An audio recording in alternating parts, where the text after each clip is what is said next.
जी मुफ्ती साहब आगे बैठे हैं, इनको माइक दीजिए। हाँ तरुण माइक आप अपने पास रखिए, आपको कैमरे का फ्रेम पता है जी। सबसे पहले दोनों को मुबारकबाद। एक सर अपना आप नाम बता दें। आप अमेरिका में शिकागो में रहते हैं, इतना मुझे याद है। बताया आपको, यासिर नदीम अलवाजदी मेरा नाम है। जावेद सर आपसे एक क्वेश्चन है इन्फिनिट रिग्रेस के ताल्लुक से। एक हाइपोथेटिकल सिनेरियो है, मसलन अगर आप सर माइक थोड़ा सा प्लीज क्लोज रखिए जी। अगर आप शायर इसलिए हैं कि आपके कोई उस्ताद शायर थे और वो इसलिए शायर थे कि उनके कोई उस्ताद शायर थे, और इसी तरीके से हम माजी में पीछे चलते चलते चले जाएं और कहीं ना रुकें, तो माफ कीजिएगा आप कभी शायर नहीं हो सकते। लेकिन आप शायर हैं, आपका शायर एग्जिस्ट करता है, इसका मतलब ये है कि आप कहीं ना कहीं रुके हैं। तो मेरा सवाल ये है कि क्या आप इन्फिनिट रिग्रेस ऑफ कॉजेस को लॉजिकल फैलेसी मानते हैं या नहीं मानते? हाँ या ना?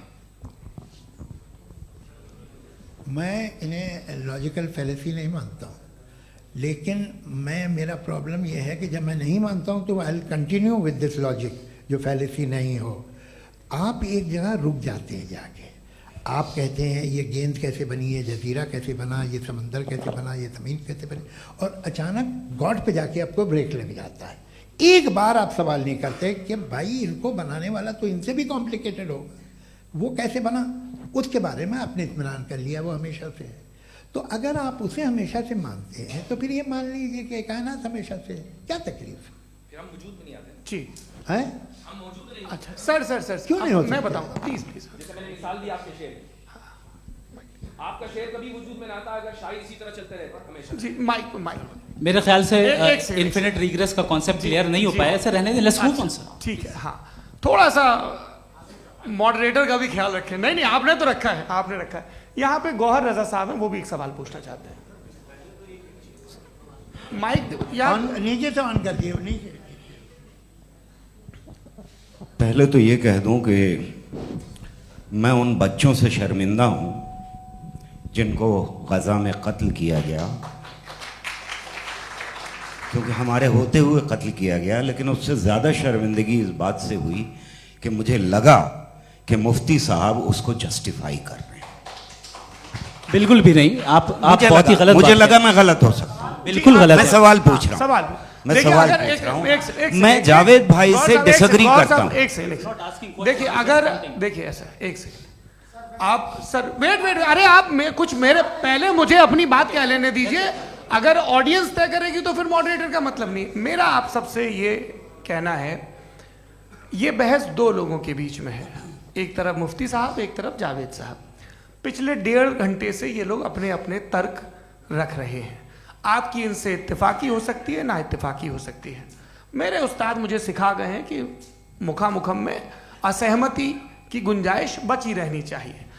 अगर मैं आपकी बहुत इज्जत करता हूं गौहर साहब, आपने जो कमाल की किताबें लिखी, साइंटिफिक टेम्परामेंट, लेकिन मेरी ये गुजारिश है आप सबसे कि यदि आप इन लोगों ने जो बोला उन पर टिप्पणियां करेंगे तो ना वक्त की पाबंदी रहेगी ना वो अनुशासन। आप सवाल पूछ लें, उस सवाल में जो बात आ जाए वो आ जाए। मैं जावेद साहब से डिसएग्री करता हूं, इसलिए जावेद साहब से सवाल पूछ रहा हूं। आपका सवाल जावेद अख्तर साहब से। और सवाल ये है मेरा कि जावेद साहब ने कई बार लॉजिक का इस्तेमाल किया कि साइंस में लॉजिक है और रिलीजन में लॉजिक नहीं है। मेरा ख्याल ये है कि रिलीजन में भी लॉजिक है, लेकिन उस लॉजिक की बेसिस ये है कि आप रुक जाते हैं, जिसका जिक्र जावेद साहब ने बार बार किया, यानी खुदा के तसव्वुर पे आते हुए, गॉड के तसव्वुर पे आते हुए रुक जाते हैं। और इसमें सवाल पूछना मतलब फॉरबिडन होता है। सवाल यह है कि क्या जावेद साहब इससे एग्री करते हैं कि साइंस की लॉजिक अलग है और रिलीजन की लॉजिक अलग है? बताइए सर। देखिए 3 चीज़ें हैं, साइंस है, एक है मंतिक है, इस्तिदलाल है, और एक जो है कुछ भी नहीं है, फेथ है, अकीदा है। मैं अकीदे की लॉजिक का कायल नहीं हूँ। मुझे आप इस्तिदलाल से, लॉजिक से, रीज़न से समझाइए, मैं मानने को तैयार हूँ, मेरा क्या नुकसान होगा। लेकिन ये कि अकीदे पे मैं नहीं जा सकता हूँ। अकीदे का मतलब है कि तुम ये मान लो, सवाल ना करो, ये नहीं। आप सारी बातें करके, बड़ी साइंटिफिक बातें करके एक जगह जाके खुदा के हुदूद पे रुक जाते हैं, सरेंडर कर देते हैं। मैं सरेंडर करने को तैयार नहीं। दैट्स ऑल जी। ये आगे सर बैठे हुए हैं, इनको माइक दीजिए। भाई। वो आप पूछना चाह रहे थे ना भाई? हाँ नहीं मैं थैंक यू। जी आपका नाम? आसिम इफ्तिखार। आसिफ जी पूछिए। सर जावेद सर से सवाल है कि आपने अपने माइक थोड़ा करीब है। अपने क्लोजिंग स्टेटमेंट में ये बात कही थी कि मज़हब का जो फ्यूचर है वो ज़्यादा दिन नहीं जाने वाला है, लेकिन मैं देख पा रहा हूँ कि जो ऑक्सफोर्ड यूनिवर्सिटी की एक स्टडी है 2011 में हुई है, जिसके 50 एकेडमिशियंस ने इसको अंजाम दिया था, उसमें वो ये कहते हैं कि जो फेथ इन गॉड है वो इनबिल्ट है ह्यूमन नेचर के अंदर, जिसको हम कहते हैं फितरत के अंदर शामिल है वो। और वो ये कहते हैं कि अगर कोई ये समझता है कि मज़हब को वो ख़त्म कर देगा तो ये उसकी गलत फहमी है। तो आप इसके बारे में, इस स्टडीज़ के बारे में क्या कहते हैं? ठीक है, मैं उनसे एग्री नहीं करता हूँ। वो कौन से प्रोफेसर होंगे? ऐसा उनके क्या पास डेटा है, इन्होंने डेटा के बेस होगा। डेटा क्या हो सकता है? फ्यूचर का डेटा तो नहीं हो सकता ना उनके पास, प्रेजेंट का डेटा हो सकता है।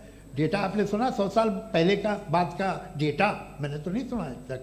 तो आज उनकी ये राय है और होगी राय, ठीक है। दुनिया में तरह तरह की राय है लोग, लेकिन मैं समझता हूँ कि वक्त के साथ इंसान ज़्यादा से ज़्यादा रीजनेबल और लॉजिकल होता जा रहा है। आज आप देखिए वेस्टर्न यूरोप में क्या परसेंटेज है नॉन बिलीवर्स की, बहुत हाई। वहाँ चर्च खाली पड़े होते हैं। तो अल्टीमेटली तो इंसान कोई ऐसी बात बहुत अरसे तक नहीं मान सकेगा, चाहे गलत या सही, जो उसे उसके दिमाग को, उसके जहन को, उसकी लॉजिक को अपील न करे। वो कह रहे हैं तो ऑक्सफोर्ड के होंगे तो कैम्ब्रिज के होंगे, तो मुझे क्या लेना देना। उनका डेटा मुस्तकबिल का नहीं हो सकता है। जी दीपक, हाँ पूछिए। मैं आऊँगा अभी, पीछे की साइड भी आऊँगा, माइक वहीं भेजूंगा 2-3 साल के लिए। जी जावेद साहब आपसे सवाल है। नमस्ते। अरे भाई सर, अगर आप ही लोग तय करना है तो फिर 200 लोग तय कर लें। ये एक साथ नहीं sir, please don't do this sir. Everybody has a right sir, but we can only take selected questions. No sir, ये यंग लोग भी हैं तो इनकी ये अब उतने सुनिए। यंग, भाई आप यंग हैं कि नहीं हैं? एक वो कह रहे हैं वो भी आइए, यंग हैं पूछ रहे ना साहब। भाई। आप उनकी नौजवानी पर दावा उनको ही करने थे। हाँ मुफ्ती साहब आप यंग, हाँ पूछे। अरे भैया सर मेरा सवाल ये है, कुछ इनसे भी तो पूछो। जी नहीं बस आपसे एक सवाल है। जैसे थीस्टों के पास अपने जो ईश्वर को मानते हैं उनके पास अपने सोशल गेट टुगेदर्स हैं। 5 रोज़ आज क्रिसमस आने वाला है, होली है, दिवाली है, ईद है। एथिस्ट क्या ऑफर कर रहे हैं? मतलब मैं इनकी दुकान से बोलूं मैं आना चाहता हूं उस तरफ, पर मैं अट्रैक्ट नहीं हो पा रहा हूं। मैं सोशल गेट टुगेदर्स क्या है आपके पास? वो ये कह रहे हैं कि जो धार्मिक लोग हैं, अलग अलग धर्म के लोग, उनके उत्सव त्योहार कॉन्ग्रेगेशन बहुत हैं। अब आपको मैं एक सुनाता हूँ, यहाँ हिस्टोरियन भी बैठे हैं। मृदुला जी आप बताइएगा सही है क्या? ये एक कॉन्स्टेंटाइन, एक ग्रीक रोमन बादशाह था जो क्रिश्चियनिटी आने के 400 साल बाद उसने डिसाइड किया कि मैं क्रिश्चियन हो जाऊंगा, मेरी पूरी स्टेट कैंसिल हो जाएगी। उस ज़माने में ऐसे ही होता था, राजा जो धर्म इख्तियार करता था वो जनता भी कर लेती थी। इसलिए कि वो हो गया था बैंकक्रप्ट, और उसे जो मेडिटेरियन कोस्ट के रिच क्रिश्चियन वो थे मर्चेंट, उससे पैसा चाहिए था। तो उसने कहा यार क्रिश्चियन हो जाओ। तो उसने अपने वजीर से कहा कि भाई ये हिस्ट्री है कि अब हम लोग क्रिश्चियन हो जाते हैं। कहले सर हो जाएंगे, कोई प्रॉब्लम नहीं है, लेकिन एक प्रॉब्लम ये है कि 17 दिसंबर से 25 दिसंबर तक जो पेगन फेस्टिवल होता, जो पेगन्स थे वो लोग, जो फेस्टिवल होता है वो बंद हो जाएगा, इसलिए कि हम क्रिश्चियन हो गए तो होगा नहीं। तो वो बच्चों को बहुत बुरा लगेगा, पब्लिक को बहुत इन्जॉय करते हैं, खासतौर से 25 को मेन डे। उसने कहा हाँ ये तो सही कह रहे हो, ये जीसस क्राइस्ट की पैदाइश कब थी? कहते साहब वो अप्रैल में थी। नहीं कट करो, वो 25 दिसंबर को है। यह हकीकत है जी। और 400 साल बाद क्रिश्चियनिटी के अप्रैल से दिसंबर ले आए, और इसलिए कि यहाँ पेगन फेस्टिवल होता था। अब मनाते हैं आप आराम से। ये जो सारे फेस्टिवल हैं ये रिलीजन से, हर एक को एक इंटरटेनमेंट डिपार्टमेंट चाहिए होता है अपनी कंपनी चलाने के लिए। तो ये रिलीजन ने, ये सेकुलर त्यौहार थे जिन्हें रिलीजन्स ने ले लिया है। ये मौसम के थे, फसलों के थे, किसानों के थे, उसको आपने लेके रिलीजियस रंग दे दिया। ये कोई रिलीजन से थोड़ी आए आप। अच्छा हमें देखिए, हम तो मुल्द हैं, हम ईद मनाते हैं, हम दिवाली मनाते हैं, हम होली मनाते हैं, हम क्रिसमस मनाते हैं। बम्बई की फिल्म इंडस्ट्री की सबसे बड़ी होली हमारे घर में होती है, सबसे बड़ी ईद हमारे घर में होती है। वो हमारी सोशल वो है, हमारे हेरिटेज है। ऐसा थोड़ी है कि we will throw the baby along with the water. ये तो अच्छी चीज़ है, इन्हें रखो, जो बेकार है फेंक दो। जी हाँ हेलो जी, मेरा सवाल नादवी जी से है। जैसा कि आपने बोला कि गॉड टाइम के भी परे हैं और गॉड इतनी कॉम्प्लेक्स चीज़ है कि उसे ह्यूमन माइंड समझ नहीं सकता, और गॉड ने अर्थ पे फ्री विल भी दे दी है, तो आप अपना वक्त ज़ाया क्यों कर रहे हैं गॉड के बारे में बात करके? अपन को तो बात करनी चाहिए कि सोसाइटी को बेहतर कैसे करें। जी, मैं गॉड वही बताता है सोसाइटी को कैसे बेहतर करे। अभी मैं आपका जवाब देता हूँ। आपने कहा कि टाइम पे वो एग्जिस्ट नहीं करता, सो मेरा सवाल ये है कि जैसा आपने बोला कि गॉड बहुत ही कॉम्प्लेक्स चीज़ है, मैंने और कहा ही नहीं कि कॉम्प्लेक्स है, तो आपके अल्फाज हैं।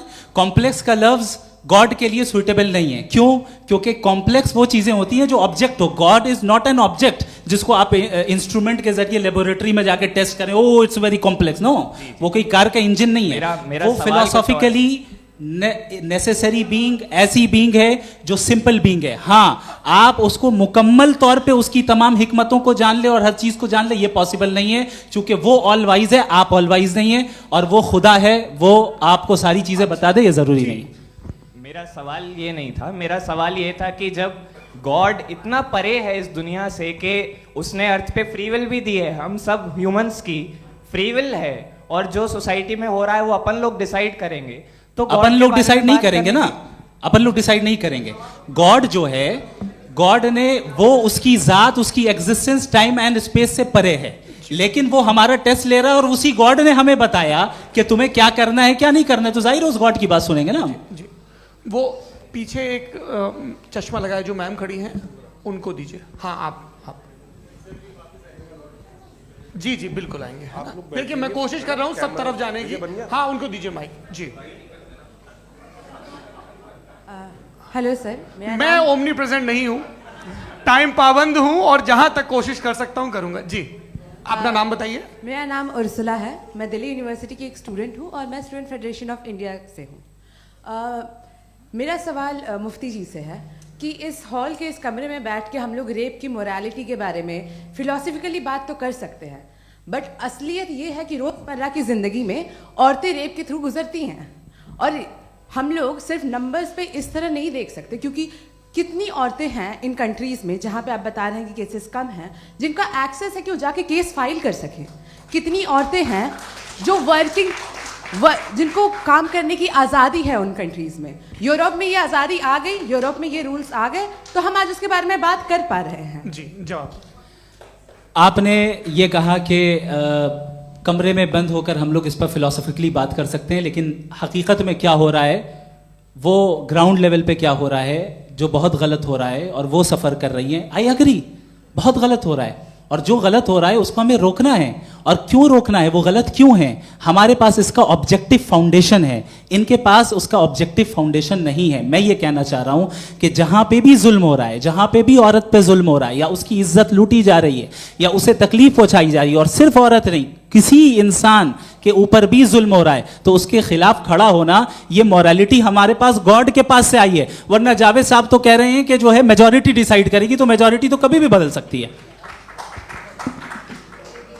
क्या आप हाँ। ये थोड़ी सी आपको गलतफहमी है। मैं अगर मेरे जुमले से ये मदनत निकला या मैंने कहा, तो ये जुमला मैं वापस लेता हूँ, ये मेरा मतलब ही नहीं था कि मेजॉरिटी डिसाइड करेंगे। मेजॉरिटी डिसाइड करे तो दुनिया में बड़ी, वैसे आपने कहा था ये जुमला। अच्छा, हो मैं मान रहा हूँ, बाद में रिकैप कर लेंगे। अरे एक सेकंड, मैं अपनी एक्सप्लेनेशन दे रहा हूँ। मुनासिब बात यह है कि हम सब के सब दिल में जानते हैं कि क्या अच्छा है क्या बुरा है, हमें पता है अच्छी तरह से। जो लोग बुरे काम करते हैं उन्हें भी मालूम अच्छा क्या है। यही तो सवाल था हजरत कि फिर ये मोरालिटी आई कहाँ से? Cross examination. हाँ जी, हाँ, मोरालिटी साथ रहने की डिजायर से आई है। यानी साथ रहकर जो कुछ कह दे, जो कुछ कर दे, वो हो जाएगा? नहीं नहीं, तो आप कायदे से रह ही कर सकते हैं जब तक लोगों में मोरालिटी हो, वरना क्यास हो जाएगा। ये आपको कैसे पता? जी, हमने देखा ना, जहाँ मोरालिटी का क्यास हो गया, हम देखते हैं। कहाँ पे देखते भाई? दुनिया में।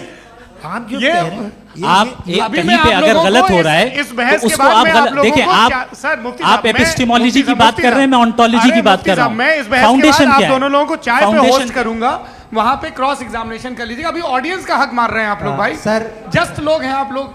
और ये भाई ये हाँ, उधर आएंगे, जी सर आएंगे। अच्छा सर, मेरा नाम लईकुर रहमान है और मैं अलीगढ़ मुस्लिम यूनिवर्सिटी का स्टूडेंट हूँ, और जहाँ तक मुझे पता है कि sir you are also product of Aligarh Muslim University. मैं भी उसी चमन का बुलबुल। हाँ सर, तो बड़ी खुशी हुई मुझे जान करके कि मैं आपसे मिलूंगा। सवाल सर, मेरा सवाल यह है, सर सैयद अलैहि रहमा का नज़रिया यह था कि खुदा के वजूद को अक़ल के दायरे में रह कर के तलाश करना, न कि पूरी तौर से उसका इनकार कर देना।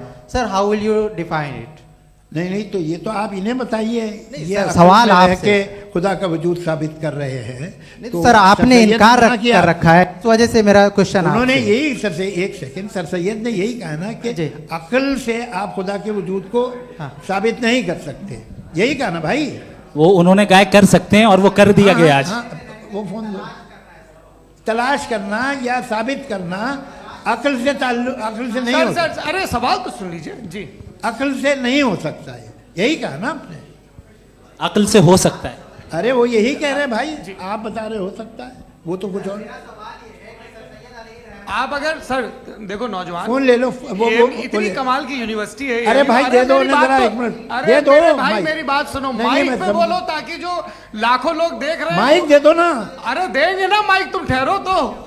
हाँ सर, मेरा सवाल ये था कि सर सैयद अलैहि रहमा का एक नज़रिया था अपना कि खुदा का जो वजूद है उसको अक़ल के दायरे में रह करके तलाश करना है, न कि पूरे तौर से इनकार कर देना है। ये उनका कॉन्सेप्ट था।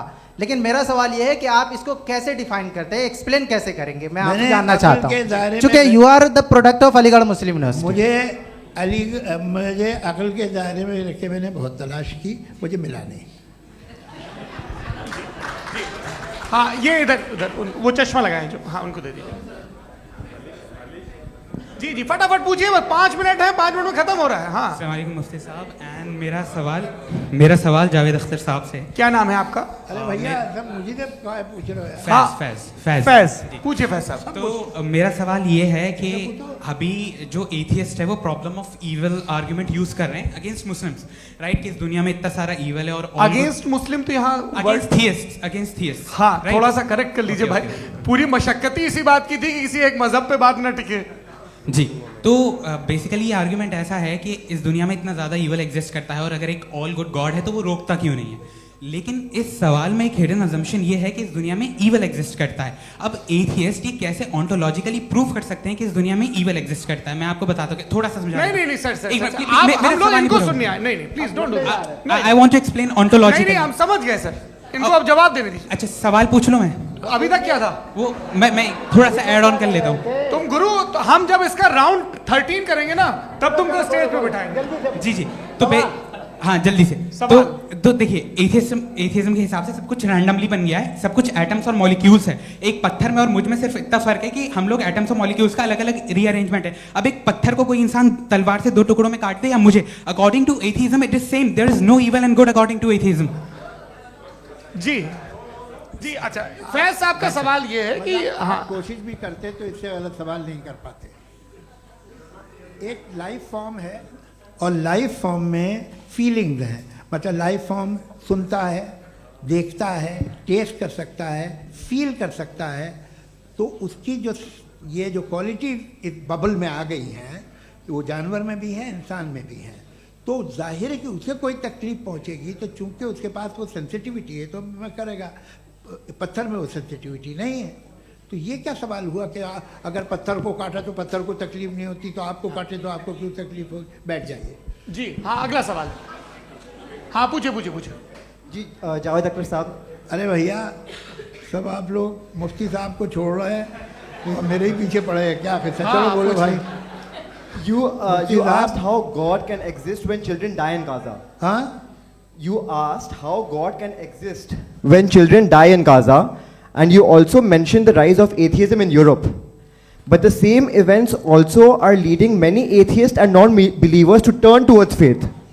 How do you interpret this contradiction, where suffering pushes some away from God, yet brings others closer to belief? आपको एक बात बताऊं, दुनिया परफेक्ट तो कहीं भी नहीं है, हर जगह कुछ खामियां हैं। बेटा एक मिनट, मैं आप ही को कहेंगे, देखो वो तो कुछ खामियां, कमज़ोरियां, खराबियां सब जगह है।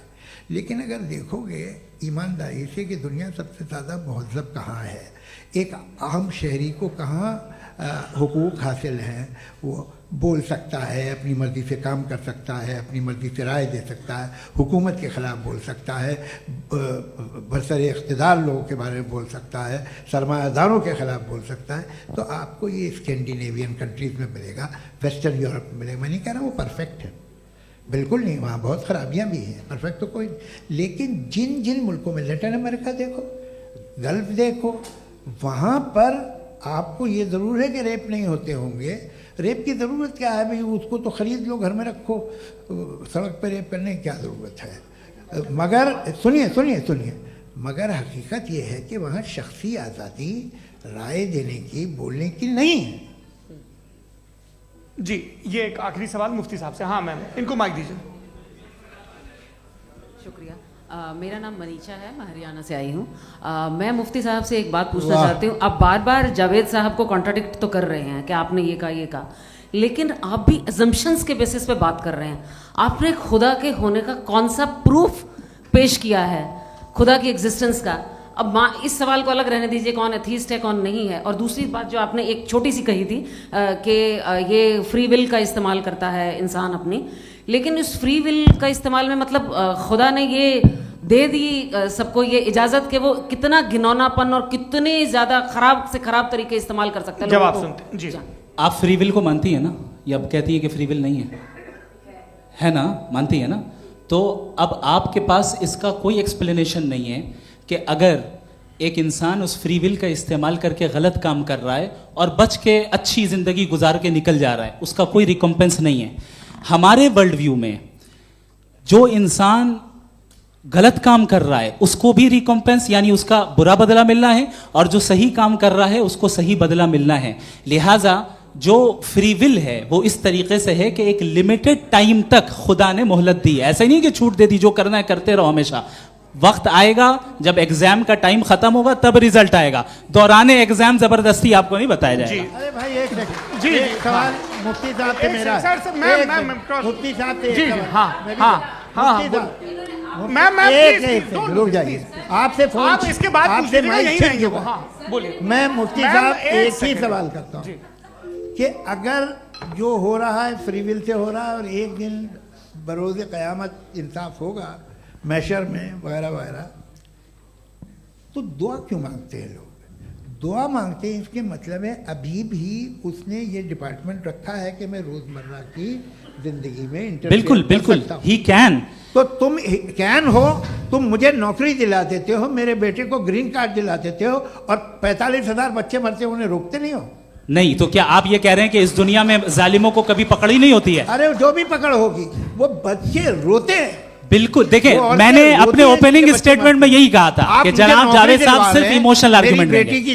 This is an emotional argument. ये छोटे मोटे इसके पीछे का रीजन मैंने बताया क्या है, इसके पीछे का रीजन क्या है मैंने बताया। मंच से आप लोगों को सज्जनों इसलिए कह रहा हूं ताकि थोड़ा सा आपके कॉन्शियंस पे जोर रहे कि आपको ऑर्डर बचा के रखना है।